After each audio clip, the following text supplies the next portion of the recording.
చెవిలో ఉన్న గులిమి బయటకు తీయడానికి చాలా మంది కాటన్ బడ్స్ లేదా పుల్లలు, పిన్నిసులు వాడుతుంటారు. ఇలా వాడటం చాలా ప్రమాదకరం. దుమ్ము, ధూళి, నీరు వంటివి చెవిలోకి చేరి దురద వంటివి ఏర్పడతాయి. అలా వాటిని తొలగించడానికి కాటన్ బడ్స్ ని వాడుతుంటారు. అలా వాడటం మంచిది కాదని వైద్యులు చెప్పినా సరే అదో వ్యసనంగా చెవుల్లో తిప్పుతుంటారు. నా శరీరంలో అత్యుత్తమ సున్నితమైన భాగాల్లో చెవి ప్రధానమైంది. మానవ శరీరంలో అత్యంత సున్నితమైన భాగాల్లో చెవి ప్రధానమైంది. చెవిలో గులిమిని తీయడానికి లేదా నీరు వెళ్లిన దురద వల్ల వాటిని బయటకు తీయడానికి ఇయర్ బడ్స్ ని వాడటం తప్ప వేరే మార్గం లేదని అంటుంటారు. ఇలా వాడేటప్పుడు ఒక్కొక్కసారి చెవిలోని నరాలు దెబ్బతింటాయి. దీనివల్ల వినికిడి తగ్గిపోవడం లేదా గులిమిను చెవి లోపలి భాగంలోకి వెళ్లడం జరుగుతుంటాయి.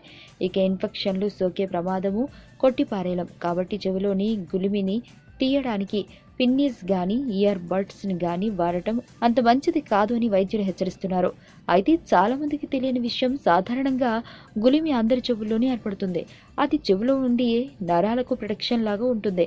10 రకాల చెడు ఇన్ఫెక్షన్లు రాకుండా కాపాడుతుందని చాలా మందికి తెలియదు. ఈ గులిమిలో యాంటీ ఆక్సిడెంట్లు కలిగి ఉంటాయి. అవి చెవులు శుభ్రం అవడానికి తయారవుతాయి. ఇలా తయారైన గులిమికి దానంతటా అదే బయటకు వెళ్తుంది. కానీ కొంతమంది ఇలా గులిమి ఏర్పడడం అంత మంచిది కాదని, అదొక అనారోగ్యం లాంటిదని భ్రమపడి భయపడిపోతుంటారు. అందుకే ఎంత త్వరగా తీస్తే అంత మంచిదని బయటకు తీయడానికి పిన్నిసులని, కాటన్ బడ్స్ ని వాడుతుంటారు.